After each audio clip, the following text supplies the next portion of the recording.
లేదే. ఇంకా ఏం మాట్లాడతారండి? Coach factory scale down చేశారే, buyer ఉక్కు ఫ్యాక్టరీ పక్కన పడి దొబ్బారే, ఐటీఆర్ 2012-13లో కాంగ్రెస్ ప్రభుత్వం కన్సిడర్ చేస్తే దాన్ని చెత్తబొట్లో పడేశారే, నీటిపారుదల కృష్ణా జలాల విషయంలో మోసం చేశారే, ఆంధ్రప్రదేశ్కి తెగడానికి చిచ్చు పెట్టిన దుర్మార్గులైన పాలకులు మీరు కాదా అని నేను అడుగుతున్నాను. మాకు మిగిలిన జలాల్లో న్యాయం చేయండి మహానుభావుని ఆంధ్రప్రదేశ్. దయచేసి ప్రతి రైతు వినండి. ఇవాళ కిసాన్ గురించి మాట్లాడుతున్నారు వాళ్ళు. ఆంధ్రప్రదేశ్ తెలంగాణ రెండింటికి అన్యాయం జరుగుతుందని మనం అఫీషియల్గా ఆంధ్రప్రదేశ్ తెలంగాణ ప్రభుత్వాలు అఫిడవిట్ చేస్తే, కేంద్రంలోని ఆదాని గారి ఉత్తర భారతీయ జనతా పార్టీ ప్రభుత్వం మన 2 తెలుగు రాష్ట్రాలకు వ్యతిరేకంగా అఫిడవిట్ వేసింది.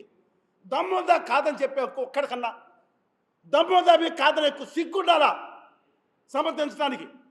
అది మానేసి ఇప్పుడు ఏం చేశారంటే ఆంధ్రప్రదేశ్ తెలంగాణకి జీవో ఇచ్చిన మోడీ గారు మీరు కొట్టుకు చచ్చే నా కాళ్ళ దగ్గర రండని చెప్పారా? తెలుగు జాతి ఆత్మగౌరవం మీద ఇదే తేడా వస్తే ఇక్కడ అమరావతి నుంచి ధర్మకోట నుంచి నా తెలంగాణలో ఉన్న కోటిలింగాల నుంచి వెళ్ళి గుజరాత్ని జయించి వచ్చిన ఆంధ్ర శాతంలో ఉన్న జాతి అండి మాది. ఇప్పుడు మీరు కనపడే చావ చచ్చిన చేతగాని జాతిలా కనపడేది కాదు మా జాతి. దమ్మున జాతి మా జాతి. నేను చెప్తా ఉన్నాను, తేడా వస్తే చెప్తున్నానండి. మీరు అనుకోవచ్చు ఇవాళ బానిసలు అయిపోయారు ఆంధ్రప్రదేశ్, ముగ్గురిని ఆడిస్తున్నాం అనుకోవచ్చు. ఏదో రోజు చెప్తున్నాను, ఆపరేషన్ బిరడా గరుడ అయిపోయింది.